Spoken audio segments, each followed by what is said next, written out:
ಉಳಿದಿರೋ ಹಂತ 60 ದಿನ. ಇಷ್ಟಕ್ಕಿಂತ ಜಾಸ್ತಿ ದಿನ ಇಲ್ಲ.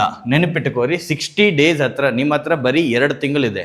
ಫೆಬ್ರವರಿ 20 ನಂತರ ಎಕ್ಸಾಮ್ ಸ್ಟಾರ್ಟ್ ಆಗ್ತಾವೆ. ಯಾಕಂದರೆ ಫೆಬ್ರವರಿ 20 ತನಕನೂ SSC ಆಲ್ರೆಡಿ ರಿಸರ್ವ್ಡ್ ಇದೆ. ಯಾಕಂದರೆ MTS ಎಕ್ಸಾಮ್ ಇದೆ.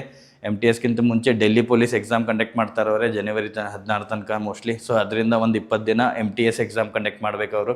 ಆಮೇಲೆ ಇವ್ರು ಬರ್ತಾರೆ SSC GD ಅಲ್ಲಿ. ಸೊ ಫಸ್ಟ್ 60 ದಿನದಲ್ಲಿ ನೀವು ಇವಾಗ ಯಾವುದಾದ್ರೂ ಕೋರ್ಸ್ ತಗೋತೀವಿ, ಅವ್ರ ಕೋಚಿಂಗ್ದವ್ರು ನಿಮಗೆ ಸ್ಟಾರ್ಟಿಂಗ್ ಟು ಬೇಸಿಕ್ದಿಂದ ಓದಿಸ್ಲೇಬೇಕು. ಇಲ್ಲ ಅಂದರೆ ಅವ್ರು ಹೆಂಗಾಗುತ್ತೆ, ಓದಿಸ್ಬೇಕಾದ್ರೆ ಹುಡುಗರನ್ನ ಒಮ್ಮಿಂದೊಮ್ಮೆ ಹಾರಿಸ್ಕಸಿನ ಓದ್ಸೋಕ್ಕಾಗಲ್ಲ. ಫೈನ್. ಸೊ ಆ ಥರ ಮಾಡೋಕ್ಕೆ ಹೋಗಬೇಡ್ರಿ. ಸದ್ಯಕ್ಕೆ ನೀವು ಸೆಲ್ಫ್ ಪ್ರಿಪ್ರೇಷನ್ ಯಾವುದು ತೊಗೊಂಡಿಲ್ಲ, ಕೋಚಿಂಗ್ ಮಾಡ್ತಾ ಇಲ್ಲ, ಯಾವುದು ನೀವು ರಿಫರ್ ಮಾಡ್ತಾ ಇಲ್ಲ, ಗುಡ್ ಆ್ಯಂಡ್ ಫೈನ್. ಇಲ್ಲ ಅಂದರೆ 60 ಡೇಸಲ್ಲಿ ನೀವು ಫಸ್ಟ್ 30 ಡೇಸ್ ನಿಮ್ಮದು ಎಲ್ಲ ಪೋರ್ಷನ್ ಕವರ್ ಆಗಬೇಕು. ಫುಲ್ ಪೋರ್ಷನ್ ಕಂಪ್ಲೀಟ್ ಆಗಬೇಕು. ಫುಲ್ ಪೋರ್ಷನ್ ಕಂಪ್ಲೀಟ್ ಆಗಲೇಬೇಕು. ನೀವು 8 ತಾಸು ಓದ್ತೀರಾ, ದಿನಕ್ಕೆ 10 ತಾಸು ಓದ್ತೀರಾ, 12 ತಾಸು ಓದ್ತೀರಾ, ನನಗೆ ಗೊತ್ತಿಲ್ಲ. 30 ದಿನದಲ್ಲಿ ನೀವು ಎಲ್ಲಕ್ಕೆಲ್ಲ ಪೋರ್ಷನ್ಸ್ಗಳು ಕಂಪ್ಲೀಟ್ ಮಾಡಲೇಬೇಕು. ಎಸ್ಪೆಷಲಿ ಮ್ಯಾಥ್ಸ್ ಎಲ್ಲ ಚಾಪ್ಟರ್ಸ್ಗಳು ಕಾನ್ಸೆಪ್ಟ್ ಗೊತ್ತಿರಬೇಕು. ಮ್ಯಾಥ್ಸ್ ಅದು ಯಾವುದು ಶಾರ್ಟ್ ಟ್ರಿಕ್ ಬೆನ್ನು ಹತ್ತಬೇಡ್ರಿ.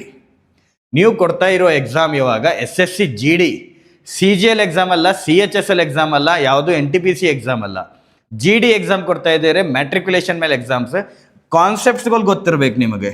ಶೇಕಡಾವಾರ ಅಂದರೆ ಏನು, 30% ಒಂದು 1500 1600 ಯಾವ ಥರ ನೀವು ತೆಗಿಬೇಕು. ಸರಳವಾಗಿ ನೀವು ಮಾಡುವಂಥ ನಿಮ್ಗೆ ಬಂದರೆ ಭೀ ನೀವು ಎಕ್ಸಾಮ್ ಕ್ರ್ಯಾಕ್ ಮಾಡ್ತೀರಾ. ಯಾಕಂದರೆ ಇವಾಗ 160ಅಲ್ಲಿ 160 ಮಾರ್ಕ್ಸಲ್ಲಿ ಬೇಕಾಗಿರೋದು ನಿಮಗೆ ಜಸ್ಟ್ 110 ಮಾರ್ಕ್ಸ್ ಅನ್ಕೋರು. ಸೇಫ್ ಅಂತ ಇದ್ದೀನಿ ನಾನು. ಸೇಫ್ 160 ಅಂದರೆ 80 ಕ್ವಶನ್ದಲ್ಲಿ ನೀವು ಅರ್ಧ ಕ್ವಶನ್ಸ್ ತೊಗೊಂಡ್ಬಂದ್ರೆ ಭೀ ನಿಮ್ಗೆ ಪಾಸ್ ಆಗುವಂಥ ಕೆಪಾಸಿಟಿ ಇದೆ. ಅಷ್ಟು ಕಾಂಪಿಟೇಷನ್ ಇದೆ. ಅಷ್ಟೇ ಕಾಂಪಿಟೇಷನ್ ಇದೆ ಅಂದರೆ ಶಾರ್ಟ್ ಟ್ರಿಕ್ಸ್ ಮಾಡ್ತೀನಿ ನಾನು, ಶಾರ್ಟ್ ಟ್ರಿಕ್ಸ್ ಕಲಿತೀನಿ. ಏನದ 5 ಸೆಕೆಂಡ್ಸ್ ಟ್ರಿಕ್, ಈ ಟ್ರಿಕ್ ಆ ಟ್ರಿಕ್ ಅಂತ ಕನ್ಸಿದ ಅವ್ರು ಮಾರ್ಕೆಟಿಂಗ್ ಮಾಡುವಂಥ ಬೆನ್ನ ಹತ್ತಕ್ಕೆ ಹೋಗಬೇಡ್ರಿ. ನಿಮಗೆ ಬೇಕಾಗಿರೋದು ಜಸ್ಟ್ ನನಗೆ 110 ಟಾರ್ಗೆಟ್ ನೀವು ಮಾಡ್ಕೋಬೇಕು. ಇವಾಗ ಏನು ಮಾಡಬೇಕು, ಇವಾಗ ಯಾವುದೋ ಕೋಚಿಂಗ್ ಹತ್ತೀನಿ ಅಂದರೆ ನಾವು ಕಲಿಸ್ತೇವೆ ಅಂದರೆ ನಾನು ಗ್ಯಾರಂಟಿಯಾಗಿ ಹುಡುಗನ ಕಲಿಸ್ತಾ ಇದ್ದೀನಿ ಅಂದರೆ 1-2 ತಿಂಗಳು ನಾನು ಪ್ಲ್ಯಾನಿಂಗ್ ಇಟ್ಕೊಂಡು ಕಲಿಸ್ತಾ ಇದ್ದೀನಿ ನಮ್ಮ ಬ್ಯಾಚಲ್ಲಿ. ಹೆಂಗೆ ಒಬ್ಬೊಬ್ಬರು ಹುಡುಗರು ನಾನು ಐಡೆಂಟಿಫೈ ಮಾಡಿ ಆ ಹುಡುಗದ ಏನು ಸ್ಟ್ರಾಂಗ್ ಪಾಯಿಂಟ್ ಇದೆ, ಏನು ವೀಕ್ ಪಾಯಿಂಟ್ ಇದೆ ನಾವು ಗುರ್ತಾ ಹಿಡಿತೀವಿ. ಆ ಹುಡುಗ ಗಣಿತಲ್ಲಿ ಚೆನ್ನಾಗಿದ್ದಾನೆ, ಅವ್ನಿಗೆ ಏನು ಕಲಿಸ್ಬೇಕು, ಹೆಂಗೆ ಕಲಿಸ್ಬೇಕು. ಈ ಹುಡುಗ ಗಣಿತಲ್ಲಿ ಚೆನ್ನಾಗಿಲ್ಲ, ಸೊ ಇವ್ನು ಗಣಿತಲ್ಲಿ ಅಟ್ಲೀಸ್ಟ್ ಒಂದು 15 ಕ್ವಶನ್ ಮಾಡುವಷ್ಟು ಕೆಪಾಸಿಟಿ ನಾನು ಅವ್ನಿಗೆ ಬೆಳೆಸ್ಬೇಕಂತ. ಓಕೆ, ಅದು ಯಾವಾಗ ಒಂದು ತಿಂಗಳಲ್ಲಿ. ಸೊ ಆ ಥರ ನಮ್ಮ ಪ್ಲ್ಯಾನಿಂಗ್ ಇರ್ತವೆ. ಸೊ ನಿಮಗೂ ಅದನ್ನೇ ಹೇಳೋದು ನಾನು ಇವಾಗ. ಫಸ್ಟ್ 30 ಡೇಸಲ್ಲಿ ನಿಮ್ಮದು ಮ್ಯಾಥ್ಸ್ ಎಲ್ಲ ಕಾನ್ಸೆಪ್ಟ್ಗಳು ಕ್ಲಿಯರ್ ಆಗಬೇಕು. ಯಾವುದೋ ಶಾರ್ಟ್ ಟ್ರಿಕ್ ಬೆನ್ನು ಹತ್ತಕ್ಕೆ ಹೋಗ್ಬೇಡ್ರಿ. ನೀವು ಸಿಂಪಲ್ಲಾಗಿ ಅರ್ಥ ಮಾಡ್ಕೊರಿ. ಶೇಕಡಾವಾರ ಅಂದರೆ ಹೆಂಗೆ ತೆಗಿಬೇಕು, ಪರ್ಸೆಂಟೇಜ್, ಇದು ಪ್ರಾಫಿಟ್ ಲಾಸ್, ಹಾನಿ ಲಾಭ ಯಾವ ಥರ ಕಂಡುಹಿಡಿಬೇಕು. ಅದಾದ ನಂತರ 20 ತನಕ ಮಗ್ಗಿ ಕ್ಯಾಲ್ಕುಲೇಷನ್ ಸ್ಪೀಡ್ ಯಾವ ಥರ ಮಾಡ್ಕೋಬೇಕು, ಇಷ್ಟು ಕಲೀರಿ ಸಾಕು. ಇದ್ರ ಮೇಲೆ ನೀವು 160ಕ್ಕೆ 160 ಅಲ್ಲ 120 ಮೇಲೆ ನೀವು ತೆಗಿಬೋದು. ಇದ್ರಾಗ ಏನು ಶಾರ್ಟ್ ಟ್ರಿಕ್ಸ್ ಬೇಕಾಗಿಲ್ಲ. ನೀವು 10th ಮೇಲೆ ಕೊಡ್ತಾ ಇದ್ದೀರಿ, ಅಂಥ ಪರಿ ಏನು ಕಾಂಪಿಟೇಷನ್ ಇಲ್ಲ ಕರ್ನಾಟಕದಲ್ಲಿ. ಇವಾಗ ಬರೀ ಅದರ ಅರ್ಧ ನೀವು 85 ಮಾರ್ಕ್ಸ್ ತೆಗೆದ್ರೆ ಭೀ ಸೆಲೆಕ್ಷನ್ ಸಿಗುವಂಥ ಸಾಧ್ಯತೆ ಇದ್ದಾವೆ, ಗೊತ್ತು ನಿಮಗೆ. ಸೊ ನೀವು ಇವಾಗ ಶಾರ್ಟ್ ಟ್ರಿಕ್ ಬೆನ್ನು ಹತ್ತಕ್ಕೆ ಹೋಗ್ಬೇಡ್ರಿ. ಓಕೆ, ಅವೆಲ್ಲ ಫೂಲ್ಸ್ ಇದ್ದಾರೆ. ಸೊ ಅವ್ರ ಎಕ್ಸಾಮು ಕೊಟ್ಟಿರೋಲ್ಲ. ಒಬ್ಬ ಗುರು ಇದ್ದಾನಂದರೆ ಆ ಫೀಲ್ಡ್ ಬಗ್ಗೆ ಎಕ್ಸಾಮಿಗೆ ಯಾವುದು ಕ್ರ್ಯಾಕ್ ಮಾಡಿಲ್ಲ, ಅದ್ರ ಬಗ್ಗೆನೇ ನಾಲೆಜ್ ಇಲ್ಲ. ಸುಮ್ಮನೆ ಹುಡುಗರಿಗೆ ಒಂದು 4 ಕ್ವಶನ್ 10 ಕ್ವಶನ್ ತೊಗೊಂಬಂದು ಹೇಳಿ ಕಸಿದ್ದ 1 ಲೈನ್ ಮೆಥಡ್ ಇಲ್ಲಾಂದರೆ 5 ಸೆಕೆಂಡ್ ಟ್ರಿಕ್ಸ್ ಇವೆಲ್ಲ ವರ್ಕ್ ಆಗಲ್ಲಪ್ಪ. ಎಕ್ಸಾಮ್ದಲ್ಲಿ ನೀವು ಅದೇ ಮೆಥಡ್ನ ಮಾಡ್ತೀನಿ ಅನ್ಕಸಿ ನೀವೇನು ಬಾಯ್ಹಾಟ್ ಆಡೋಕ್ಕೆ ಹೋಗ್ತೀರಾ? ಇಲ್ಲ, ನಿಮ್ಗೆ ಅದ್ರ ಮೇಲೆ ಪ್ರಾಕ್ಟೀಸ್ ಮಾಡಬೇಕು. ಸುಮಾರವಾಗಿ 3 ತಿಂಗಳಾಗಿ ಅದು ಹ್ಯಾಬಿಟ್ ಮಾಡ್ಕೋಬೇಕು. ಅವಾಗ ನೀವು ಏನೋ ಒಂದು ಹೊಸ ಮೆಥಡ್ ಕಲಿತೀರಾ. ಇವಾಗ ನಿಮ್ಗೆ ಆ ಟೈಮ್ ಇಲ್ಲ. ಸೊ ಇವಾಗ ನೀವು ಏನು ಮಾಡಬೇಕು, ಮ್ಯಾಥ್ಸಲ್ಲಿ ಎಲ್ಲ ಕಾನ್ಸೆಪ್ಟ್ಸ್ಗಳು ರಿವೈಸ್ ಮಾಡ್ಕೊಳ್ಳಿ. ಡೈಲಿ 4 ತಾಸು ಮ್ಯಾಥ್ಸ್ ಕೊಡ್ರಿ. ಡೈಲಿ 4 ಅವರ್ಸ್ ಮ್ಯಾಥ್ಸ್ ಕೊಡಬೇಕು. ಡೈಲಿ 1 ಅವರ್ ರೀಸನಿಂಗ್ ಕೊಡ್ರಿ. ಏನು ಕೊಡ್ಬೇಕು ರೀಸನಿಂಗ್ ಅಂದರೆ, ಯಾವ್ಯಾವ ಟಾಪಿಕ್ಗಳ ಬಗ್ಗೆ ನಿಮಗೆ ಕ್ವಶನ್ಸ್ ಮಾಡಬೇಕಾದ್ರೆ ಟೈಮ್ ತಗೋತಾ ಇದೆ. ಸಿಟ್ಟಿಂಗ್ ಅರೇಂಜ್ಮೆಂಟ್ ಆಯಿತು, ಓಕೆ, ಸಿಲಾಜಿಸಮ್ ಕ್ವಶನ್ಸ್ ಆಯಿತು. ಸೊ ಯಾವ್ಯಾವ ಕ್ವಶನ್ಸ್ಗಳು ನಿಮಗೆ ಒಂದು ಸ್ವಲ್ಪ ಡೌಟ್ ಇದೆ, ಕಾನ್ಸೆಪ್ಟ್ಸ್ಗಳು ತಪ್ಪಾಗ್ತಾ ಇದ್ದಾವೆ, ಅವು ಕ್ವಶನ್ಸ್ಗಳು ಡೈಲಿ ಒಂದು 20 ಕ್ವಶನ್ಸ್ಗಳು ಮಾಡಿರಿ. ಅದ್ರ ಮೇಲೆ analogy questions, number series questions, missing numbers questions, ಅವು ಕೌಂಟಿಂಗ್ ಫಿಗರ್ಸ್, ಡೈಸ್, ಇವೆಲ್ಲ ಹತ್ರ ಒಂದು ಸ್ವಲ್ಪ ಕಾನ್ಸೆಪ್ಟ್ಸ್ಗಳು, ಫಾರ್ಮುಲಾಸ್ಗಳು ಎಲ್ಲ ಬೈ ಹ್ಯಾಟ್ ಮಾಡ್ಕೊಂಬಿಡ್ರಿ. ಡೈಲಿ 1 ತಾಸ್ಗಿಂತ ಜಾಸ್ತಿ ಕೊಡಬೇಡ್ರಿ ರೀಸನಿಂಗ್. ಯಾಕಂದರೆ ರೀಸನಿಂಗ್ ನೀವು ಆಲ್ಮೋಸ್ಟ್ 11-12 ಕ್ವಶನ್ಸ್ ಈಸಿ ಇರ್ತಾವೆ, ನೀವು ಮಾಡ್ತೀರಾ. ಓಕೆ, ಅದಾದ ನಂತರ 4 ಅವರ್ಸ್ ಮ್ಯಾಥ್ಸ್ ಕೊಡಲೇಬೇಕು, 1 ಅವರ್ ರೀಸನಿಂಗ್. ಉಳ್ಕೆದೇನು ಟೈಮ್ ಇದೆ ಅಲ್ಲ. Okay, if I tell you 5 hours ಆಯ್ತಂದರೆ ನಾನು ಅಟ್ಲೀಸ್ಟ್ ನೀವು ಮಿನಿಮಮ್ ಆಗಿ 9 ಅವರ್ಸ್ ಓದ್ತಾ ಇದ್ದೀರಾ ಅನ್ಕೋತೀನಿ. ನಾನು ಇನ್ನೊಂದು 4 ಅವರ್ಸ್ ನಾನು ಮಾಡ್ತೀನಿ. ಯಾಕಂದರೆ ಇವಾಗ ಟೈಮ್ ಇಲ್ಲಕ್ಕೆ ನೀವು ಕಂಫರ್ಟ್ ಝೋನ್ದಾಗ ಇದ್ದ ಕಸಿಂದ ಆರಾಮ್ ತಿಂದು ಉಂಡು ಮಲಿಕ್ ಕಸಿಂದ ನೀವು ಪ್ರಿಪೇರ್ ಮಾಡ್ತೀರಾ ಅಂದರೆ ಸಾಧ್ಯವಿಲ್ಲ. This is not the time. ಈ ಟೈಮಲ್ಲಿ ನೀವು ಆರಾಮ್ ತಿಂದುಂಡು ಆರಾಮ್ಸ್ರಿ ಗಪ್ ಹೊಡ್ಕೋತ ಕಸಿಂದ ಇನ್ಸ್ಟಾಗ್ರಾಮ್ ರೀಲ್ಸ್ಗಳು ನೋಡ್ಕೋತ ಮಜಾ ಮಾಡ್ಕೋತ ಮಾಡ್ತೀನಿ ಅಂದರೆ ಆಗಲ್ಲ. ಏನಾದರೂ ಸ್ಯಾಕ್ರಿಫೈಸ್ ಮಾಡಲೇಬೇಕು. ಈ 2 ತಿಂಗಳು ನೀವು ಮಾಡಿದರೆ ಡೆಫಿನೆಟ್ಲಿ ಅದಕ್ಕೆ ರಿಸಲ್ಟ್ ಬಂದೇ ಬರುತ್ತೆ. ಓಕೆ, ಸೊ ಅದ್ರಗೋಸ್ಕರ 4 ತಾಸು ಏನು ಉಳಿತೈತಲ್ಲ ಅವಾಗ ಓದಬೇಕಾಗಿರೋದು ನೀವು GK ಎಡ್ಯುಕ್ಯೂಟಿ ಪ್ಯಾಟರ್ನ್. ಎಡ್ಯುಕ್ಯೂಟಿ ಪ್ಯಾಟರ್ನ್ ಅಂತ ಇದ್ದಾರೆ. ಅವರು ಯಾವಾಗಾದರೂ ನಿಮ್ಗೆ ಇದು ಹೇಳಿದಾರೆ, ಎಡ್ಯುಕ್ಯೂಟಿ ಪ್ಯಾಟರ್ನ್ದಲ್ಲಿ ಏನು ಬದಲಾವಣೆ ಆಗಿದೆ, ಎಡ್ಯುಕ್ಯೂಟಿ ಪ್ಯಾಟರ್ನ್ದಲ್ಲಿ ಏನು ಬದಲಾವಣೆ ಆಗಿದೆ ಯಾರಾದರೂ ಹೇಳಿದಾರೆ ನಿಮ್ಗೆ? ಏನೂ ಗೊತ್ತಿಲ್ಲ. ಬರೀ ಎಡ್ಯುಕ್ಯೂಟಿ ಪ್ಯಾಟರ್ನ್. ಹುಡುಗರು ಪಾಪ ಗೊತ್ತಿರಲ್ಲ, ಇವ್ರು ಎಡ್ಯುಕ್ಯೂಟಿ ಪ್ಯಾಟರ್ನ್ ಅಂತ ಹಾಕಿಬಿಡ್ತಾರೆ ಥಂಬ್ನೈಲಲ್ಲಿ. ಅದರಿಂದ ಏನು ಫರ್ಕ್ ಆಗಿದೆ, ಏನು ಡಿಫ್ರೆನ್ಸ್ ಆಗಿದೆ? ಎಡ್ಯುಕ್ಯೂಟಿ ಪ್ಯಾಟರ್ನಿಂದ ಕಂಡಕ್ಟ್ ಮಾಡಿರೋ ಎಕ್ಸಾಮ್ ಇವಾಗ SSC Phase 13 ಎಕ್ಸಾಮ್ SSCದು ಎಡ್ಯುಕ್ಯೂಟಿ ತಗೊಂಡಿದ್ದೆ. ಅದಾದ ನಂತರ ಮೊನ್ನೆ CHS ಎಕ್ಸಾಮ್ ಎಡ್ಯುಕ್ಯೂಟಿ ತಗೊಂಡಿದ್ದೆ. ಅವ್ರದ್ರಾಗ ನೋಡಿರೋಂಥ ಕಂಡಿರೋಂಥ ಪ್ಯಾಟರ್ನ್ದಲ್ಲಿ ಏನು ಬದಲಾವಣೆ ಇಲ್ಲ. ಒಂದು ಮ್ಯಾಥ್ಸಲ್ಲಿ ಸ್ಟ್ಯಾಟಿಸ್ಟಿಕ್ಸ್ ಕ್ವಶನ್ಸ್ಗಳು ಕೇಳ್ತಾ ಇದ್ದಾನೆ. ಸೊ ಇಷ್ಟು ದಿವಸ ಪ್ರಿಲಿಮ್ಸಲ್ಲಿ ಏನಿತ್ತು, ಸ್ಟ್ಯಾಟಿಸ್ಟಿಕ್ಸ್ ಕ್ವಶನ್ಸ್ಗಳು ನಾವು ಎಕ್ಸ್ಪೆಕ್ಟ್ ಮಾಡ್ತಿರಲಿಲ್ಲ. ಸ್ಟ್ಯಾಟಿಸ್ಟಿಕ್ಸ್ ಕ್ವಶನ್ಸ್ಗಳು ಸ್ಟಾರ್ಟ್ ಮಾಡಿದ್ದಾನೆ ಕೇಳೋಕ್ಕೆ. ಏನು ಮೀಡಿಯನ್, ಮೋಡ್, ಇವತ್ರ ಕ್ವಶನ್ಸ್ಗಳು. ಓಕೆ, ಮೀನ್, ಮೀಡಿಯನ್, ಮೋಡ್ ಇರ್ತಾವಲ್ಲ ಅವ್ರ ಮೇಲೆ ಕ್ವಶನ್ಸ್ ಬರ್ತಾವೆ. ಮೋಡ್ ಅಂದರೆ ಏನು, ಯಾವುದೇನು ಅದು ಹೇಳಿದ್ದಾರೆ, ಎಲ್ಲರೂ ಅದನ್ನ ಹೇಳ್ತಾರೆ. ಇದೊಂದು ಕ್ವಶನ್, ಇದೊಂದು ಟಾಪಿಕ್ ಗೋಲ್ ಬ್ಯಾಕ್ ಕ್ವಶನ್, ಒಂದು ಕ್ವಶನ್ ಬರ್ತಾ ಇದೆ. ಒಂದೇ ಕ್ವಶನ್ ಇದ್ರ ಮೇಲೆ ಕೇಳ್ತಾ ಇದ್ದಾನೆ. ಅದನ್ನು ಬಿಟ್ಟರೆ ಮ್ಯಾಥ್ಸಲ್ಲಿ ಎಲ್ಲ ಕ್ವಶನ್ಸ್ಗಳು ಪ್ರೀವಿಯಸ್ ಇಯರ್ ಕ್ವಶನ್ಸ್ದಿಂದಾನೇ ಎತ್ತಿರೋದು. CHSL ಎಕ್ಸಾಮ್ದಲ್ಲಿ ನೋಡಿದ್ರಾಗ ನೀವಾಗ CGL ಕ್ವಶನ್ಸ್ದಾಗ ಇರುವಂಥ ಟಫ್ ಕ್ವಶನ್ಸ್ಗಳು ಹಾಕಿದ್ದಾರೆ. ಹುಡುಗರ್ಗೆ ಅದು ಟಫ್ ಫೀಲ್ ಮಾಡ್ಬೇಕಂತ. ಆ ಸಬ್ಜೆಕ್ಟ್ ಇರುವಂಥ ಒಂದು 20 ಕ್ವಶನ್ನಲ್ಲಿ ಒಂದು 5 ಕ್ವಶನ್ ಟಫ್ ಇರಬೇಕಾದ್ರೆ ಅವ್ರು ಪ್ರೀವಿಯಸ್ ಇಯರ್ದಾಗ ಇರುವಂಥ ಟಫ್ ಕ್ವಶನ್ಸ್ಗಳು ತಂದು ಅದೇ ಥರ ಸೇಮ್ ಕ್ವಶನ್ಸ್ ಹಾಕಿದ್ದಾನೆ. ಉಳ್ಕೆದ ಎಲ್ಲ ಕ್ವಶನ್ಸು ಈಸಿದಿಂದ ಮಾಡ್ರೇಟ್ ಕ್ವಶನ್ಸ್ ಎಲ್ಲ ಪ್ರೀವಿಯಸ್ ಇಯರ್ ಕ್ವಶನ್ಸ್ ಇದ್ದಾವೆ. ಏನು ಬದಲಾವಣೆ ಇಲ್ಲ ಮ್ಯಾಥ್ಸಲ್ಲಿ. ನೀವು ಸ್ಟ್ಯಾಟಿಸ್ಟಿಕ್ಸ್ ನೀವು ಓದೇ ಇಲ್ಲ, ಬಿಡ್ರಿ. 19 ಕ್ವಶನ್ಸ್ ಕರೆಕ್ಟಾಗಿ ಮಾಡ್ಕೊಂಬರ್ರಿ, ಬಿಡುವಂಥ ಚಾನ್ಸೇ ಇಲ್ಲ. ಇದು ಅದಕ್ಕಿಂತ ಈಸಿ ಚಾಪ್ಟರ್ ಇರೋದು. ಓಕೆ, ಸೊ ಎಡ್ಯುಕ್ಯೂಟಿದಿಂದ ಏನು ಬದಲಾಗಿಲ್ಲ. ಆದರೆ ಮೇನ್ ಬದಲು ಒಂದು ಸ್ವಲ್ಪ ಆಗಿರೋದು GKಯಲ್ಲಿ. ಓಕೆ, GKದಲ್ಲಿ ಏನು ಮಾಡಿದ್ದಾನೆ, ಕ್ವಶನ್ಸ್ ಇವಾಗ ಒಂದು ಸ್ವಲ್ಪ ಡೀಪಾಗಿ ಕೇಳ್ತಾ ಇದ್ದಾನೆ. ಕ್ವಶನ್ಸ್ ಯಾವ ಥರ ಕೇಳ್ತಾ ಇದ್ದಾನೆ ಅಂದರೆ ಸ್ಟೇಟ್ಮೆಂಟ್ ಬೇಸ್ಡ್ ಕ್ವಶನ್ಸ್ ಕೇಳ್ತಾ ಇದ್ದಾನೆ. ಆಪ್ಷನ್ಸ್ಗಳು ಡೈರೆಕ್ಟ್ ಇರಲ್ಲ. ಸೊ ನಿಮ್ಮ 10th ಲೆವೆಲ್ ಮ್ಯಾಟ್ರಿಕ್ಯುಲೇಷನ್ ಲೆವೆಲ್ ಇದ್ದರೆ ಇದ್ರ ಮೇಲೆ ನೀವು ಕಾನ್ಸಂಟ್ರೇಟ್ ಮಾಡಬೇಡ್ರಿ ಇವಾಗ ಸದ್ಯಕ್ಕೆ. ಫಸ್ಟ್ ನಿಮಗೆ ಏನು ಇಂಟೆನ್ಷನ್, ಏನು ಟಾರ್ಗೆಟ್ ಕೊಟ್ಟಿದ್ದೀನಿ ಅಂದರೆ 30 ಡೇಸಲ್ಲಿ ನೀವು ಇವಾಗ ಇಡೀ ಎಲ್ಲ GK ಫಿನಿಶ್ ಮಾಡಿರಿ. ಯಾವುದು? ಸ್ಟ್ಯಾಟಿಕ್ GK ತುಂಬಾ ಇಂಪಾರ್ಟೆಂಟ್ ಇದೆ. ಸ್ಟ್ಯಾಟಿಕ್ GKದಲ್ಲಿ ಇಂಪಾರ್ಟೆಂಟ್ ನೋಡ್ರಿ, ಟೆಂಪಲ್ಸ್ಗಳು, ಬುಕ್ಸ್ ಆ್ಯಂಡ್ ಆಥರ್ಸ್. ಓಕೆ, ಮುಗಲ್ಸ್ದಾಗ ಬರ್ದಿರೋವಂಥ ಬುಕ್ಸ್ಗಳು ಅವ್ರನ್ನ ಓದ್ಕೋರಿ. Okay, books and authors. ಮತ್ತು ಇದು ಗೋರ್ಮೆಂಟ್ ಸ್ಕೀಮ್ಸ್ ಅವೆಲ್ಲ ಕರೆಂಟ್ ಅಫೇರ್ಸಾಗಿ ಬರ್ತವೆ. ಗೋರ್ಮೆಂಟ್ ಸ್ಕೀಮ್ಸ್ ಓದ್ಕೋರಿ, ಇದ್ರ ಮೇಲೆ ಜಾಸ್ತಿ ಕೇಳ್ತಾ ಇದ್ದಾನೆ. ಸ್ಪೋರ್ಟ್ಸ್ ಮೇಲೆ ಕೇಳ್ತಾರೆ ಸ್ಟ್ಯಾಟಿಕ್ GK. ಸ್ಪೋರ್ಟ್ಸ್ ಆಯಿತು, ಮತ್ತು ಫೆಸ್ಟಿವಲ್ಸ್ಗಳು. ಓಕೆ, ಇವ್ರ ಮೇಲೆ ಸ್ಟ್ಯಾಟಿಕ್ GK ಮೇಲೆ ಇವು ಕ್ವಶನ್ಸ್ಗಳು ಚೆನ್ನಾಗಿ ನೋಡ್ಕೊರಿ, ಇವು ಟಾಪಿಕ್ಸ್ಗಳು ಚೆನ್ನಾಗಿ ಮಾಡ್ಕೊರಿ. ಇರೋದೇನೆಂದರೆ ಸ್ಟ್ಯಾಟಿಕ್ GK ಮೇಲೆ ಮಿನಿಮಮ್ 5ರಿಂದ 6 ಕ್ವಶನ್ಸ್ಗಳು ಸ್ಟ್ಯಾಟಿಕ್ GKದಿಂದ ಕೇಳಿರೋದು. ಓಕೆ, ಉಳ್ಕೆದೇನಿದೆ ಅಲ್ಲ, ಹಿಸ್ಟ್ರಿ, ಜಾಗ್ರಫಿ ಇವೆಲ್ಲ ನಾರ್ಮಲ್ ಆಗಿ 2 ಕ್ವಶನ್ 3 ಕ್ವಶನ್ ಬಂದೇ ಬರ್ತೈತಿ. ಸೊ ಮೇನ್ ಕಾನ್ಸಂಟ್ರೇಟ್ ಮಾಡಿರಿ ಸ್ಟ್ಯಾಟಿಕ್ GK. ಸ್ಟ್ಯಾಟಿಕ್ GKದಾಗ ಫೆಸ್ಟಿವಲ್ಸ್ಗಳು ನೋಡ್ಕೊರಿ, ಟೆಂಪಲ್ಸ್ಗಳು ನೋಡ್ಕೊರಿ, ಬುಕ್ಸ್ ಆ್ಯಂಡ್ ಆಥರ್ಸ್ಗಳು ನೋಡ್ಕೊರಿ. ಸ್ಪೋರ್ಟ್ಸ್ಗಳು ಯಾವ ಅವಾರ್ಡ್ ಯಾವ ಸ್ಪೋರ್ಟ್ಸ್ ಸಂಬಂಧ ಇದೆ. ಓಕೆ, ಆ ಥರ ಕ್ವಶನ್ಸ್ ನೋಡ್ಕೊರಿ. ಅದಾದ ನಂತರ ಸ್ಯಾಟಲೈಟ್ಸ್ ಮೇಲೆ, ಫಸ್ಟ್ ಸ್ಯಾಟಲೈಟ್, ಲಾಸ್ಟ್ ಸ್ಯಾಟಲೈಟ್ಸ್ ಮೇಲೆ ಕ್ವಶನ್ಸ್ಗಳು ತುಂಬ ರಿಪೀಟ್ ಆಗ್ತಾ ಇದ್ದಾವೆ. ಸೊ ನಾನು ಹೇಳ್ತಾ ಇರೋದು ಇದ್ರ ಮೇಲೆ ಜಾಸ್ತಿ ಫೋಕಸ್ ಮಾಡಿರಿ. ಇದನ್ನು ಮುಗಿಸೋಕೆ ಟ್ರೈ ಮಾಡಿರಿ. ಮುಗಿಸೋಕಂದ್ರೆ ಏನು, ನೀವೇನು ಓದಿದ್ದೀರಿ, ಒಂದು ಬುಕ್ ರಿಫರ್ ಮಾಡಿದ್ದೀರಾ ಸ್ಟ್ಯಾಟಿಕ್ GKದು, ಅವೆಲ್ಲ ಕ್ವಶನ್ಸ್ಗಳು ಓದಿದ್ರೆ ಮಿನಿಮಮ್ ಒಂದು 3 ಇಲ್ಲ 4 ಸರ್ತಿ ರಿವಿಷನ್ ಆಗಿರಬೇಕು ಎಕ್ಸಾಮ್ಗಿಂತ ಮುಂಚೆ. ಅಷ್ಟೇ ಇರೋದು ಸ್ಟ್ರಾಟಜಿ, ಮತ್ತೇನು ಸ್ಟ್ರಾಟಜಿ ಇಲ್ಲ. ನೀವು ಎಷ್ಟು ನೆನಪಿಟ್ಕೋಬೋದು. ಒಂದು ಸರ್ತಿ ನಾನು ಎಕ್ಸಾಮ್ಗಿಂತ ಮುಂಚೆ ಎಲ್ಲ ಮುಗಿಸ್ತೀನಿ ಅಂದರೆ ಅದ್ರ ಮರುದಿವಸ ಎಲ್ಲ ಮರ್ತಿರ್ತೀರ. ರಿವಿಷನ್ ಮಾಡ್ತೀರಾ, ಒಂದೇ ಬುಕ್ ನೀವು 10 ಸರ್ತಿ ರಿವಿಷನ್ ಮಾಡಿದರೆ ಅದು ಓದೋದಂತಾರೆ. ಅದು ನಿಮಗೆ ಟಾಪರ್ ಆಗೋಕ್ಕೆ ಅದೊಂದು ಸ್ಟ್ರಾಟಜಿ. ಟಾಪರ್ ಆಗುವಂಥ ರಾಮಬಾಣೇನು ಒಂದೇ ಬುಕ್ 5 ಸರ್ತಿ ಓದ್ರಿ, 5 ಬುಕ್ 1 ಸರ್ತಿ ಓದ್ರೆ ಓದೋದಲ್ಲ. ಓಕೆ, ಒಂದು ಬುಕ್ಕನ್ನು 5 ಸರ್ತಿ ಓದ್ರಿ. ಸೊ ಅದ್ರಾಗ ಮೇನ್ ಸ್ಟ್ಯಾಟಿಕ್ ಜಿ ಕೆ ಓದ್ಕೋರಿ. ಅದಾದ ನಂತರ ಕರೆಂಟ್ ಅಫೇರ್ಸ್ ಒಂದು 2ರಿಂದ 3 ಕ್ವಶನ್ಸ್ ಇಲ್ಲಾರ 4 ಕ್ವಶನ್ಸ್ ಕೇಳ್ಬೋದು. ಪ್ಯಾಟರ್ನ್ ಏನು ಜಾಸ್ತಿ ಚೇಂಜ್ ಮಾಡ್ತಾ ಇಲ್ಲ. ಈಗ ಅಷ್ಟೇ RRBದವ್ರು ಹೆಂಗೆ ಮಾಡಿದ್ದಾರೆ, RRB TCS ಕಂಡಕ್ಟ್ ಮಾಡ್ತಾ ಇದೆ, ಸೊ ಅದನ್ನು ಬಿಟ್ಬಿಡ್ರಿ. ಅವ್ರು ಅಷ್ಟು ಪ್ಯಾಟರ್ನು ಚೇಂಜ್ ಆಗಿಲ್ಲ.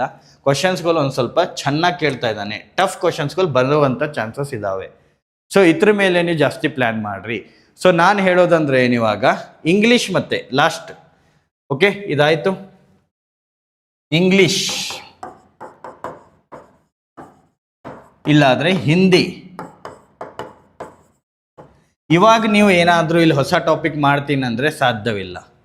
ಇಂಗ್ಲೀಷ್ ಮತ್ತು ಹಿಂದಿ ನೀವು ಡೈಲಿ ಸಬ್ಜೆಕ್ಟ್ಗಳಿದ್ದಾವೆ, ನಾರ್ಮಲ್ ಗ್ರಾಮರ್ ಇರ್ತವೆ. ಇಂಗ್ಲೀಷ್ ಮಾಡ್ತಾ ಇದ್ರೆ ಅಂದರೆ ನೀವು ಗ್ರಾಮರ್ ಒಂದು ಸ್ವಲ್ಪ ಎಲ್ಲ ಟಾಪಿಕ್ಗಳು ಗ್ರಾಮರ್ ಮೇಲೆ ರಿವೈಸ್ ಮಾಡ್ಕೊರಿ 30 ದಿನ. ಅದಾದ ನಂತರ daily previous year paper, educative ಇರಲಿ ಏನು ಬೇಕಾದಿರಲಿ, ಇವರೆಲ್ಲ ಕೊಡ್ತಿರೋದು ಪ್ರೀವಿಯಸ್ ಇಯರ್ ಕ್ವಶನ್ಸೇ. ಇಂಗ್ಲೀಷಲ್ಲಿ ಹಿಂದಿ ಆಗಾಗಲಿ ಲಾಸ್ಟ್ 10 ಇಯರ್ ಕ್ವಶನ್ಸ್ ಪೇಪರ್ಸ್ಗಳು ಡೈಲಿ ಸಾಲ್ವ್ ಮಾಡಿರಿ. ಅದ್ರಾಗ ನಿಮ್ಗೆ ಗೊತ್ತಾಗುತ್ತೆ ನಿಮ್ಮ ಸ್ಟ್ರಾಂಗ್ ಪಾಯಿಂಟ್ ಏನಿದೆ, ನಿಮ್ಮ ವೀಕ್ ಪಾಯಿಂಟ್ ಏನಿದೆ. ಯಾಕಂದರೆ ಪ್ಯಾಸೇಜ್ ಬರುತ್ತೆ ಇಂಗ್ಲೀಷಲ್ಲಿ, idioms and phrasal verbs, prepositions ಇವೆಲ್ಲ ಏನದಾವಲ್ಲ ಅವನ್ನ ನೀವು ಚೆನ್ನಾಗಿ ರಿವೈಸ್ ಮಾಡ್ಕೊರಿ. ಒಕ್ಯಾಬ್ಲರಿನೂ ಬೈಹಾರ್ಟ್ ಮಾಡಿರಿ. ಒಕ್ಯಾಬ್ಲರಿ ಡೈಲಿ ಒಂದು 10 ವರ್ಡ್ಸ್ಗಳು ಬೈಹಾರ್ಟ್ ಮಾಡ್ಕೊರಿ. ಓನ್ಲಿ ಪ್ರೀವಿಯಸ್ ಇಯರ್, ಇವಾಗ ಯಾವುದು ಹೊಸದು ಓದಕ್ಕೆ ಹೋಗ್ಬೇಡ್ರಿ. ಓನ್ಲಿ ಪ್ರೀವಿಯಸ್ ಇಯರ್ ಅಷ್ಟೇ ಓದ್ಬೇಕು ನೀವು, ಅದನ್ನು ಬಿಟ್ಟು ಏನೂ ಓದೋದಿಲ್ಲ. ಇಂಗ್ಲೀಷ್ಗೋಸ್ಕರ ಇಂಗ್ಲೀಷ್ ಮೇಲೆ ಜಾಸ್ತಿ ಟೈಮ್ ವೇಸ್ಟ್ ಮಾಡಿದರೆ ಇದಕ್ಕೆ ಎಷ್ಟು ಕೊಡಬೇಕು ಮ್ಯಾಕ್ಸಿಮಮ್ ನಾ ಅಂತೀನಿ. ಇವಾಗ ಇಷ್ಟು ಕೊಟ್ಟಿದ್ದೀರಿ 8 ತಾಸು ಇಲ್ಲಿ ಕೊಟ್ಟಿದ್ದೀರ ಅಂದರೆ ಇದಕ್ಕೆ 2 ತಾಸು ಕೊಡೋಕ್ಕೆ ಸಾಧ್ಯ ಇದ್ರೆ ಕೊಡ್ರಿ. 2 ತಾಸು ಕೊಡ್ರಿ ಇಂಗ್ಲೀಷ್ ಮತ್ತು ಹಿಂದಿಗೆ, ಇದು ಕೊಡಲೇಬೇಕು ನೀವು. ಸೊ ಮಿನಿಮಮ್ ಒಂದು 10 ತಾಸು ನಾನು ನಿಮಗೆ ಕೊಟ್ಟಿರೋ ಪ್ಲ್ಯಾನ್ ಇದು, 10 ತಾಸು. ಸೊ 10 ತಾಸು ನೀವು ಒಂದು ದಿನದಲ್ಲಿ ಹೆಂಗೆ ತೆಗಿತೀರಾ, ಅದು ನಿಮ್ಮ ಲೈಫಲ್ಲಿ ಫಸ್ಟ್ ಸ್ಯಾಲ್ರಿ 50,000 ಸ್ಯಾಲ್ರಿ. ಓಕೆ, ನೀವು ಏನೇನು ಕನಸ್ಕೊಂಡಿದ್ರಿ ಲೈಫಲ್ಲಿ ಅದನ್ನು ಪಡಬೇಕು, ಇದನ್ನು ಪಡಬೇಕು, ಎಲ್ಲ ಪಡೆಯುವಂಥ ನಿಮಗೆ ದೇವರಾದ ಆಶೀರ್ವಾದ ಇಷ್ಟ. ಓಕೆ, ಕೊಡ್ತಾನೆ. ಸೊ ಅದ್ರಗೋಸ್ಕರ ಹೇಳೋದು ನಿಮಗೆ, ಇದು ಕಾಂಪಿಟಿಷನ್ ಇದೆ. ಕಾಂಪಿಟಿಷನ್ ಇಲ್ಲ ಅಂತ ನಾನು ಕಟ್ ಆಫ್ ಮಾಡಿದ್ದು ನೋಡಿದರೆ 90+ ಕಟ್ ಆಫ್ ಅಂತ ಕಸಿನ್ ಹೇಳಿದ್ದೀನಿ ಸ್ಕೋರ್. ನೀವು ಗ್ಯಾರಂಟಿಯಾಗಿ ನಿಮಗೆ ಜಾಬ್ ಸಿಗುತ್ತೆ ಅಂತ. ಅದಕ್ಕೆ ಹುಡುಗರು ಬೇಜಾರಾಗಿಬಿಟ್ಟಿದ್ದಾರೆ. ಸರ್ ಇದು ಇಷ್ಟು ಜಾಸ್ತಿ ಏನಪ್ಪ. ಹೋದ ವರ್ಷ 18 ಮಾರ್ಕ್ಸ್ ಜಾಸ್ತಿ ಆಗಿದೆ ಕಟ್ ಆಫಲ್ಲಿ. ಈ ಸರ್ತಿ ನಾನು 10 ಮಾರ್ಕ್ಸ್ ಕಡಿಮೆ ತೆಗೆದ್ರೆ ಅಂದ್ರೆ ಬಿ 8 ಮಾರ್ಕ್ಸ್ ಕಟ್ ಆಫ್ ಜಾಸ್ತಿ ಆಗಲೇಬೇಕು ಕರ್ನಾಟಕದಲ್ಲಿ. 8 ಮಾರ್ಕ್ಸ್ ಜಾಸ್ತಿ ಆಗಲೇಬೇಕಂದ್ರೆ 77 ಇವಾಗ ಕಟ್ ಆಫ್ ಹೊಂಟಿದೆ ಅಂದರೆ ಈ ಥರ 8 ಮಾರ್ಕ್ಸ್ ತೆಗೆದ್ರೆ ಅಟ್ಲೀಸ್ಟ್ 85 ಇದು ಕಟ್ ಆಫ್ ಆಯಿತು. 85 ನಾನೇನು ಹೇಳಿರೋದು 90+ ತಗೋರಪ್ಪ. 90 ಬರ್ತಾ ಇದೆ ಅಂದರೆ ನೀವು ಸೇಫ್ ಇದೀರಾ. ಎಕ್ಸಾಕ್ಟ್ ಕಟ್ ಆಫ್ ಮಾತ್ರ ಹೇಳಕ್ಕೆ ಸಾಧ್ಯ ಇಲ್ಲ. ಅದು ಕಾಂಪಿಟೇಷನ್ ಮ್ಯಾಕ್ ಗೊತ್ತಾಗುತ್ತೆ ನಮ್ಮ ಕರ್ನಾಟಕದಲ್ಲಿ ಎಷ್ಟು ಕಾಂಪಿಟೇಷನ್ ಇತ್ತು ಈ 2025ದಲ್ಲಿ. 2025ದಲ್ಲಿ ಪ್ಯಾಟರ್ನ್ ಇದು ಚೇಂಜ್ ಆಗಿದೆ ಕಟ್ ಆಫ್ ಮಾಡೋದು. ಸೊ ನಮಗೆ 2026ದವ್ರು ಇವಾಗ ಯಾರು ಬರ್ತಾ ಇದ್ದೀರಿ, ಇವಾಗ ರಿಸಲ್ಟ್ ಬಂದೇ ಬರುತ್ತೆ. ಡಿಸೆಂಬರ್ 29, 30, 31 ಈ 3 ದಿನದಲ್ಲಿ ಬರುವಂಥ ಸಾಧ್ಯತೆ ಇದೆ ಅನ್ಕೋತೀನಿ. ಯಾಕಂದರೆ ಪ್ರತಿ ಸಲ ಇವರು ಮ್ಯಾಕ್ಸಿಮಮ್ ಆಗಿ 20 ದಿನದ ಆವ್ರೇಜ್ದಲ್ಲಿ ಅವ್ರು ರಿಸಲ್ಟ್ ಬಿಟ್ಟೇ ಬಿಡ್ತಾರೆ. ಸೊ ಇನ್ನು 20 ದಿನ ಅಂದರೆ ಬಿ 30ನೇ ತಾರೀಕು ಒಳಗೆ 31. ಯಾಕಂದರೆ CISFದವ್ರು ಆಲ್ರೆಡಿ ಟ್ರೈನಿಂಗ್ ಕ್ಯಾಲೆಂಡರ್ ಬಿಟ್ಟಿದ್ದಾರೆ. ಜನವರಿ 13ದಿಂದ ಟ್ರೈನಿಂಗ್ ಸ್ಟಾರ್ಟ್ ಆಗುತ್ತೆ CISFದವ್ರದ್ದು ಕ್ಯಾಲೆಂಡರಲ್ಲಿ ಕೊಟ್ಟಿದ್ದಾರೆ. ಸೊ ಅಷ್ಟರ 15 ದಿವಸ ಮುಂಚೆನೇ ಅವ್ರಿಗೆ ಇದು ಬಿಡಬೇಕು, ರಿಸಲ್ಟ್ ಬಿಡಲೇಬೇಕು. ಸೊ ಅದ್ರಗೋಸ್ಕರ ಹೇಳೋದು, ಇಂಗ್ಲೀಷ್ಗೋಸ್ಕರ ಸಪ್ರೇಟಾಗಿ ಏನು ಓದಕ್ಕೆ ಹೋಗ್ಬೇಡ್ರಿ. ಇವಾಗ ನೀವು ಬುಕ್ ತೆಗೆದ ಕಸಿಂದ ಇಂಗ್ಲೀಷಲ್ಲಿ ಏನಿದೆಪ್ಪ, preposition, parts of speech, tenses, verbs ಇವೆಲ್ಲ ಚೆನ್ನಾಗಿ ಅರ್ಥ ಮಾಡ್ಕೋತೀನಿ, ಆಮೇಲೆ ನಾನು ಟಾಪ್ ಮಾಡ್ತೀನಿ, ಹಾಗೆಲ್ಲ ಮಾಡೋಕ್ಕೆ ಹೋಗ್ಬೇಡ್ರಿ. ಬರೀ ಪೇಪರ್ಸ್ಗಳು ಪ್ರೀವಿಯಸ್ ಇಯರ್ ಕ್ವಶನ್ಸ್ಗಳು ಮಾಡ್ಕೊತ ಹೋಗ್ರಿ. ಮಿನಿಮಮ್ ನಿಮ್ಗೆ 10 ಮಾರ್ಕ್ಸ್ ಬರ್ತಾ ಇದ್ದಾವೆ ಈಸಿಲಿ. ಅವು ಎಲ್ಲಿ ಬರ್ತಾ ಇದ್ದಾವೆ ಅವು ಟಾಪಿಕ್ಸ್ಗಳು ಬಿಟ್ಬಿಡ್ರಿ. ಎಲ್ಲಿ ನೀವು ಮಾರ್ಕ್ಸ್ ಕಳ್ಕೊತಾ ಇದ್ದೀರಿ ಅವು ಅಷ್ಟೇ ಓದ್ಕೋರಿ. ಮೇಯ್ನ್ ಎಲ್ಲ ಥರಾಗ ಅದನ್ನೇ ಹೇಳೋದು. ಇವಾಗ 2 ತಿಂಗಳಲ್ಲಿ ನೀವು ಏನು 0ದಿಂದ 100 ಆಗೋಕ್ಕೆ ಚಾನ್ಸ್ ಇಲ್ಲ. ಸೊ ಅಟ್ಲೀಸ್ಟ್ ನಿಮಗೆ ಏನು ಬರ್ತಾ ಇದೆ ಇವಾಗ 50 ಮಾರ್ಕ್ಸ್ ಮಾತ್ರ ಬರ್ತಾ ಇರುತ್ತೆ ಅಂದರೆ ನೀವು ಅದನ್ನು 50ರಿಂದ 80 ಮಾರ್ಕ್ಸ್ ಹೆಂಗೆ ತರಬೇಕು ಅದನ್ನು ವಿಚಾರ ಮಾಡಿರಿ. 50 ಮಾರ್ಕ್ಸ್ ಮಾತ್ರ ನಿಮ್ಗೆ ಯಾವ ಬೇಕಾ ಪೇಪರ್ ಬರಲಿ ಅದು ಬಂದೇ ಬರುತ್ತೆ ಅಂದರೆ ಅವು ಮಾರ್ಕ್ಸ್ಗಳು ಎಲ್ಲಿ ನೀವು ಕಲಿತಾ ಇದ್ದೀರಾ ಅಲ್ಲಿ ನೀವು ಕಾನ್ಸಂಟ್ರೇಟ್ ಮಾಡಬೇಕು. ಸೊ ಫಸ್ಟ್ ನಿಮಗೆ ಮೇಯ್ನ್ ನಿಮ್ದು ಎಷ್ಟು ಕೆಪಾಸಿಟಿ ಇದೆ ಗೊತ್ತಾಗಬೇಕಾದ್ರೆ ಮೊದಲು ನೀವು ಎಲ್ಲ ಪೋರ್ಷನ್ಗಳು 30 ದಿನ ಮುಂಚೆ ಮುಗಿಸ್ಬೇಕು. 30 ದಿನ ಏನು ಸಣ್ಣ ದಿನ, ಓಕೆ, ಭಾಳ ಕಡಿಮೆ ದಿನ ಅಲ್ಲ. 30 ದಿನ ಕಡಿಮೆ ದಿನ ಅಲ್ಲ. ಓಕೆ 30 ದಿನ ಸಾಕು. ಒಂದು ಯಾವುದೋ ನೀವು ಎಲ್ಲ ಸಬ್ಜೆಕ್ಟ್ ನೀವು ರಿವೈಸ್ ಮಾಡಬೇಕಾದ್ರೆ 8 ತಾಸು ನೀವು ಡೈಲಿ ಕೊಟ್ಟಿದ್ರೆ 30 ದಿನದಲ್ಲಿ ನೀವು ಗ್ಯಾರಂಟಿಯಾಗಿ ಎಲ್ಲ ಕವರ್ ಮಾಡ್ತೀರಾ. ಅದಾದ ನಂತರ ನೆಕ್ಸ್ಟ್ 30 ಡೇಸ್ ಏನಿದೆಯಲ್ಲ, ಡೈಲಿ ಒಂದೊಂದು ಮಾಕ್ ಕೊಡ್ರಿ. ಡೈಲಿ ಒಂದೊಂದು ಮಾಕ್ ಕೊಡ್ರಿ, ಅದನ್ನು ನೀವು ನೋಡ್ಕೊರಿ, ಅನಾಲೈಸಿಸ್ ಮಾಡಿರಿ 1 ತಾಸು. ಅದ್ರಾಗ ಎಲ್ಲಿ ಮಾರ್ಕ್ಸ್ ಹೊಂಟಿದ್ದಾವೆ ಅವಷ್ಟೇ ನೀವು ಓದ್ಕೋತ ಹೋಗ್ರಿ. ಲಾಸ್ಟ್ 30 ಡೇಸ್ದಾಗ ನೀವು ಏನು ಓದಿದ್ರೇನೋ ಅದು ಏನು ಯೂಸ್ ಇಲ್ಲ. ಆದರೆ ನೀವು ಏನು ಓದಿದ್ದೀರಾ, ಅದ್ರಾಗ ಏನು ಬರ್ತಾ ಇಲ್ಲ ಅವನು ಓದಿದ್ರೆ ನೀವು ಅಟ್ಲೀಸ್ಟ್ ನಿಮ್ಮ ಮಾರ್ಕ್ಸ್ಗಳು ಹೆಚ್ಚಾಗ್ತಾವೆ. ಇದೇನು ಇಷ್ಟು ಓದಿದ ನಂತರ ನಿಮಗೆ ಗೊತ್ತಾಗುತ್ತೆ ನಿಮಗೆ ಮಿನಿಮಮ್ ಎಷ್ಟು ಮಾರ್ಕ್ಸ್ ಬರ್ತಾ ಇದೆ. ಅವಾಗ ನಿಮಗೆ ಇನ್ನೂ 30 ದಿನ ನಿಮ್ಮ ಕೈಯಲ್ಲಿ ಇರುತ್ತಲ್ಲ, ಅವಾಗ ನಿಮ್ಗೆ ಗೊತ್ತಾಗುತ್ತೆ ಕಿ ನೀವು ಇನ್ನೂ ಏನು ಮಾಡ್ಬೋದಂತ. ಇವಾಗ ಹೋಗಿ ನೀವು ಅಲ್ಲಿ ಇಲ್ಲಿ ಕೇಳಿಸ್ಕೊಂಡು ಕಸಿಂದ ನಾನು ಇಲ್ಲಿ ಜಾಯ್ನ್ ಆಗ್ರಿ ಅಲ್ಲಿ ಜಾಯ್ನ್ ಆಗ್ರಿ ಅಂತ ಕಸಿ ಹೇಳಿದಾಗ ಅವ್ರು ಮಾಡೋದು ಇದೇ ಕರ್ತವ್ಯ ಈಗ. ಓಕೆ, ಮಂಗನ ಆಟ ಆಡ್ತಾರೆ ಇವಾಗ, ಅವರು ಕುಣಿಸ್ತಾರೆ ಎಲ್ಲ ಹುಡುಗರಿಗೆ ನಾವು ಎಲ್ಲ ಕಲಿಸಿದ್ದೀವಿ. ಇವಾಗ 60 ದಿನದಲ್ಲಿ ಇವ್ರು 30 ದಿನ ಇಟ್ಕೊರಂಗಿಲ್ಲ ಸ್ಟ್ರಾಟಜಿ. ನಾವು ಕಲಿಸಿರುವಂಥ ನನಗೆ ಗ್ಯಾರಂಟಿ ಬ್ಯಾಚಲ್ಲಿ ನಾನು ಕೊಡ್ತಾ ಇರೋದು SSC ಕೋಚಿಂಗ್ ಈ ಥರ ಕೊಡ್ತಾ ಇದ್ದೀನಿ ಅಂದರೆ ನಾನು 30 ದಿನದಲ್ಲಿ ನನ್ನ ಪೋರ್ಷನ್ಸ್ ಮುಗಿಬೇಕು. ಉಳ್ಕೆದ 30 ದಿನದಲ್ಲಿ ನಾನು ಹುಡುಗರಿಗೆ ಬರೀ ಪ್ರಾಕ್ಟೀಸ್ ಮಾಡಿಸ್ಬೇಕು. ಅವ್ರಿಗೆ 30 ದಿನದಲ್ಲಿ ಗೊತ್ತಾಗುತ್ತೆ ಅವ್ರು ಸೆಲೆಕ್ಷನ್ ಆಗುತ್ತೆ ಇಲ್ಲ ಅಂತ. ಯಾಕಂದರೆ ಅವ್ರಿಗೆ ನಿಮಗೆ ಏನು ವೀಕ್ನೆಸ್ ಇದೆ ಅದಾದ ನಂತರ ನಿಮ್ಗೆ ಟೈಮ್ ಇರಬೇಕು, ನೀವು ಅದನ್ನು ಕವರ್ ಅಪ್ ಮಾಡ್ಕೋಬೇಕು. ಅದ್ರಗೋಸ್ಕರ ನೀವು ರೆಡಿ ಮಾಡ್ಕೊಳಕ್ಕೆ ನಿಮಗೆ 30 ದಿನ ಟೈಮ್ ಇರುತ್ತೆ. ಸೊ ಇವಾಗ ನೀವು ತಲೆಗೆ ಇಟ್ಕೋಬೇಕು, 30 ದಿನದಲ್ಲಿ ಕಂಪ್ಲೀಟ್ ಪೋರ್ಷನ್ಸ್ ಮುಗಿಸ್ಕೊಂಡ್ಬಿಡ್ರಿ. ಡೈಲಿ 4 ಅವರ್ಸ್ ಮ್ಯಾಥ್ಸ್ ಕೊಟ್ರಿ ಪ್ರಾಕ್ಟೀಸ್ಗೋಸ್ಕರ, ಕಾನ್ಸೆಪ್ಟ್ಸ್ ಎಲ್ಲ ಅರ್ಥ ಮಾಡ್ಕೋರಿ. ಯಾವುದು ಶಾರ್ಟ್ಕಟ್ ಮೆಥಡ್ ನೀವು ಅರ್ಥ ಮಾಡ್ಕೊಂಡು ನಿಮಗೆ ಯಾವ ಮೆಥಡ್ ಅರ್ಥ ಆಗುತ್ತೆ ಅದೇ ಮೆಥಡ್ ನೀವು ಒಂದು 10 ಸರ್ತಿ ಪ್ರಾಕ್ಟೀಸ್ ಮಾಡಿರಿ. ಅಲ್ಲಿ ಹೋಗಿ ನಿಮ್ಮ ಮೆಥಡ್ದಿಂದ ಮಾಡಿದ್ರೇನು ಏನು ತೊಂದರೆ ಇಲ್ಲ, ಏನು ಪ್ರಾಬ್ಲಮ್ ಆಗಲ್ಲ. ಅದರಿಂದ ನಿಮಗೆ ಟೈಮ್ಸ್ ಆರಾಮ್ ಸಿಗುತ್ತೆ, ಏನು ಪ್ರಾಬ್ಲಮ್ ಇಲ್ಲ. ನೀವು ಸಾಲ್ವ್ ಮಾಡಿದರೆ ಸಾಕು. ಓಕೆ, ರೀಸನಿಂಗ್ 1 ತಾಸು ಕೊಡ್ರಿ, ಜಾಸ್ತಿ ಇಲ್ಲ. ಒಂದೊಂದು ಟಾಪಿಕ್ ನಿಮ್ಗೆ ಯಾವ ಟಫ್ ಇದೆ ಅದನ್ನು 20 ಕ್ವಶನ್ಸ್ಗಳು ಸಾಲ್ವ್ ಮಾಡ್ಕೊತ ಹೋಗ್ರಿ. ಅಲ್ಲಿ ಹೋಗಿ ನಾವು ಕ್ವಶನ್ ಹೊಸದು ಅನ್ನಿಸ್ಬಾರ್ದು. GKದಲ್ಲಿ static GK, current affairs start ಮಾಡಿರಿ ಓದೋದು, ಕಂಪ್ಲೀಟ್ ಮಾಡ್ಕೊರಿ 1 ವರ್ಷದ ಏನಿದೆ. ಓಕೆ, ಸೊ ಯಾಕಂದರೆ GKದಲ್ಲಿ ನೀವು ಎಲ್ಲ ಪೋರ್ಷನ್ಸ್ ನೀವು ಕಂಪ್ಲೀಟ್ ಮಾಡಿದ್ದೀರಾ. ಜಾಗ್ರಫಿ, ಪಾಲಿಟಿ ಮತ್ತು ಹಿಸ್ಟ್ರಿ ಇವೆಲ್ಲರೂ ಓದಿದರೆ ಪೇಪರ್ ನಿಮಗೆ ಟಫ್ ಬತ್ತಂದರೆ ಎಲ್ಲರಿಗೂ ಟಫ್ ಬಂದೇ ಬರುತ್ತೆ, ನಿಮಗೆ ಈಸಿ ಬತ್ತಂದರೆ ಎಲ್ಲರಿಗೂ ಈಸಿ ಬಂದೇ ಬರುತ್ತೆ. ನಿಮ್ಮ ಪ್ಯಾಟರ್ನ್ ಚೇಂಜ್ ಆಗಿದೆ ಅಂದರೆ ಎಲ್ಲರಿಗೂ ಪ್ಯಾಟರ್ನ್ ಚೇಂಜ್ ಆಗಿದ್ದಂಗೆ. ಸೊ ಯಾವ ಥರಾಗೂ ಕಾಂಪಿಟೇಷನ್ದಾಗ ಏನೂ ಅದರಿಂದ ಫರ್ಕ್ ಆಗಲ್ಲ. ಸೊ ಅದಕ್ಕೆ ನೀವು ಮಿನಿಮಮ್ ಎಷ್ಟು ಮಾಡಬೇಕಲ್ಲ ಅಷ್ಟಾದರೂ ಮಾಡಿರಿ. GK 30 ದಿನದಲ್ಲಿ 4 ತಾಸು ಕೊಡ್ರಿ. 4 ತಾಸು ಭಾಳ ಕಡಿಮೆ ಹೇಳ್ತಾ ಇದ್ದೀನಿ, ಇದಕ್ಕಿಂತ ಕಡಿಮೆ ಮಾತ್ರ GK ಕೊಟ್ಟಿದ್ರೆ ನಿಮ್ಮ GK ಕವರೇ ಆಗಲ್ಲ. ಓಕೆ, ಸೊ ಅದಾದ ನಂತರ ಇಂಗ್ಲೀಷ್ಗೆ 1.5 ತಾಸು 2 ತಾಸು ಫ್ರೀ ಟೈಮಲ್ಲಿ ಕೊಟ್ಕೊತೋಗ್ರಿ. ಯಾಕಂದರೆ ಇಂಗ್ಲೀಷ್ ನಿಮಗೆ ಎಷ್ಟು ಓದಿದ್ರೆ ಭೀ ಇವಾಗ ಇಂಗ್ಲೀಷ್ ಲ್ಯಾಂಗ್ವೇಜ್ ಇದೆ. ಲ್ಯಾಂಗ್ವೇಜ್ ನೀವು ಜಾಸ್ತಿ ಅದರಲ್ಲಿ ರಿಸಲ್ಟ್ ಬರಲ್ಲ, ನೀವು ಎಷ್ಟು ನಾಲೆಜ್ ಇದೆ ಅದ್ರ ಮೇಲೆ ಬರುತ್ತೆ. ಸೊ ಒಂದು 1.5 ತಾಸಿಂದ 2 ತಾಸು ಇಂಗ್ಲೀಷ್ ಇಲ್ಲಾಂದರೆ ಹಿಂದಿ, ಈ ಥರ ಪ್ರಿಪ್ರೇಷನ್ ಮಾಡಿರಿ ಖಂಡಿತವಾಗ್ಲೂ. ಮತ್ತು ಡೈಲಿ ನಾನು ಮಾತ್ರ ಕ್ಲಾಸ್ ತಗೋತೀನಿ. ಓಕೆ, ಸೊ ಕ್ಲಾಸ್ ಫಾಲೋ ಮಾಡಿರಿ. ನಾನು ಕೊಡ್ತಾ ಇರೋ ಕ್ಲಾಸಸಲ್ಲಿ ಬೇಸಿಕ್ನಿಂದ ಶಾರ್ಟ್ ಮೆಥಡ್ ಹೇಳ್ತೀನಿ ನಿಮಗೆ. ನಾ ಯಾವುದೂ ಟ್ರಿಕ್ಸ್ ಅನ್ಕಸಿನ ಯಾವಾಗ ತನಕನೂ ಥಂಬ್ನೈಲಲ್ಲೇ ಹಾಕಿಲ್ಲ ನಾನು. ಟ್ರಿಕ್ಸ್ ಅನ್ಕಸಿಂದ ನಾನು ಕ್ಲಾಸಸ್ ನಾನು ಫಾಲೋ ಮಾಡೋರು ಹುಡುಗರು ಲೈಕ್ ಮಾಡಿರಿ, ಥಮ್ಸ್ ಮಾಡಿರಿ, ಕಮೆಂಟ್ ಮಾಡಿರಿ, ಕ್ಲಾಸಸ್ ಯಾವ ಥರ ಅನ್ನಿಸ್ತಾ ಇದೆ.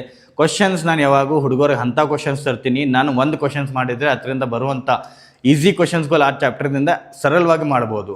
ಸೊ ಆ ಟೈಪ್ ಕ್ವಶನ್ಸ್ ತೊಗೊಂಬಂದಿರ್ತೀನಿ ನಾನು. ಓಕೆ, ಸೊ ಇವಾಗ ಸದ್ಯಕ್ಕೆ ಮತ್ತೆ ಕ್ಲಾಸಸ್ ತೊಗೊಂಬರೋಣ. ಮ್ಯಾರಥಾನ್ ಕ್ಲಾಸ್ ತರ್ತೀನಿ ಒಂದೇ ದಿನ. ಟಾಪ್ 100 ಕ್ವಶನ್ಸ್ SSC GD 2025ದಲ್ಲಿ ಬಂದಿರುವಂಥ 100 ಕ್ವಶನ್ಸ್ ಲೈವ್ ಆಗಿ, ಓಕೆ, ಎಟ್ ಎ ಟೈಮ್ ಒಂದು ಶಾರ್ಟಲ್ಲಿ ಕಂಪ್ಲೀಟ್ ಮಾಡೋಣ.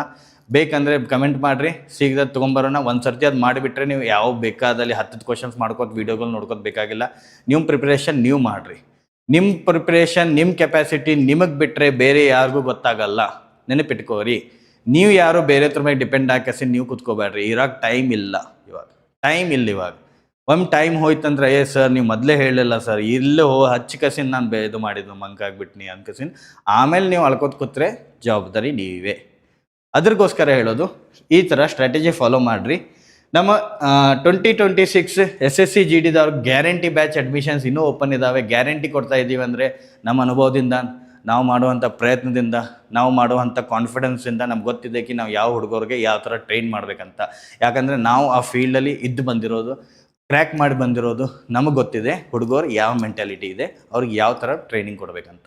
ಸೊ ಆ ಥರನೇ ಕೋಚಿಂಗ್ ಕೊಟ್ಟು ನಾವು ಗ್ಯಾರಂಟಿಯಾಗಿ ನಿಮಗೆ ಸೆಲೆಕ್ಷನ್ ಕೊಡುವಂಥ ಭರವಸೆ ಕೊಡ್ತೀವಿ. ಓಕೆ, ಸೊ ಏನಾದರೂ ಮಾಹಿತಿ ಬೇಕಂದರೆ ಈ ನಂಬರ್ಗೆ ಫೋನ್ ಹಚ್ಚಿರಿ. ಮತ್ತು ಏನು ನಿಮಗೆ ಪರ್ಸ್ನಲ್ ಡೌಟ್ಸ್ ಇದ್ದರೆ ಭೀ ನನ್ನ ನಂಬರ್ ಫೋನ್ ಹಚ್ಚಿರಿ. ಈ ನಂಬರ್ ಫೋನ್ ಹಚ್ಚಿರಿ. ಸರ್ ರಾಜಿ ಜೊತೆ ಮಾತಾಡಿದೆ ಅನ್ಕಸಿನ ತುಂಬ ಹುಡುಗರು ಕಾಲ್ ಹಚ್ತಾರೆ. ತುಂಬಾ ಖುಷಿ ಆಗುತ್ತೆ ಹುಡುಗರ ಜೊತೆ ಮಾತಾಡಬೇಕಾದ್ರೆ. ಯಾಕಂದರೆ ಅವ್ರದ್ರಲ್ಲಿ ಇರುವಂಥ ನಾನು ಪಟ್ಟಿರುವಂಥ ಕಷ್ಟ ಆವಾಗ ನನಗೆ ಅಟ್ಲೀಸ್ಟ್ ಹೆಲ್ಪ್ ಮಾಡೋರು ಯಾರೂ ಇರಲಿಲ್ಲ. ಸೊ ಇವಾಗ ನಾನು ಯಾರಿಗೂ ಹೆಲ್ಪ್ ಮಾಡ್ತೀನಿ ಅಂದರೆ ನನಗೆ ಲೈಫ್ ನನಗೆ ಇದಕ್ಕಿಂತ ಜಾಸ್ತಿ ಏನೂ ಬೇಕಾಗಿಲ್ಲ. ಸೊ ಅದೇ ಒಬ್ಬ ಹುಡುಗ ಒಬ್ಬ ಆಸ್ಪಿರೆಂಟ್ಸ್ಗೆ ನಾನು ಹೆಲ್ಪ್ ಮಾಡ್ತಾ ಇದ್ದೀನಿ ಅಂದರೆ ನಂದು ವೆರಿ ಫಾರ್ಚುನೇಟ್, ನಾನೇ ಅದೃಷ್ಟವಾದದೇ ಅಂತ ಅನ್ಕೋತೀನಿ. ಓಕೆ, ಸೊ ಏನೂ ಡೌಟ್ ಇದ್ರೆ ಈ ನಂಬರ್ ಫೋನ್ ಹಚ್ಚಿರಿ. ಸೊ ನಡತೆ ಭೇಟಾಗೋಣ. All the very best. ಚೆನ್ನಾಗಿ ಪ್ರಿಪೇರ್ ಆಗಿರಿ, ಧೈರ್ಯ ಕಳ್ಕೊಬೇಡ್ರಿ. ಎಲ್ಲರಿಗೂ ಕಷ್ಟ ಇದೆ. ಸೊ ಇದೇನು ದೊಡ್ಡ ಕಷ್ಟ ಇಲ್ಲ ಓದೋದು. ಸೊ ಇದು ಏನು ದೊಡ್ಡ ಜವಾಬ್ದಾರಿನೂ ಇಲ್ಲ. ಲೈಫ್ ತುಂಬ ದೊಡ್ಡದಿದೆ. ಇದೇ ಒಂದು ಎಕ್ಸಾಮ್ ಅಷ್ಟೇ, ಲೈಫ್ ಅಲ್ಲ. ಲೈಫಲ್ಲಿ ಏನೋ ನೀವು ಮಾಡಕ್ಕೆ ಕೊಟ್ಟಿದ್ದೀರಾ, ಡೆಫಿನೆಟ್ಲಿ ಅದು ಮಾಡ್ತೀರಾ. ಓಕೆ, ಇದೇ ಹೇಳ್ಕೊತು ನಾಳೆ ಮತ್ತೆ ಭೇಟಾಗೋಣ. All the students, take care. ಜೈ ಹಿಂದ್, ಜೈ ಕರ್ನಾಟಕ.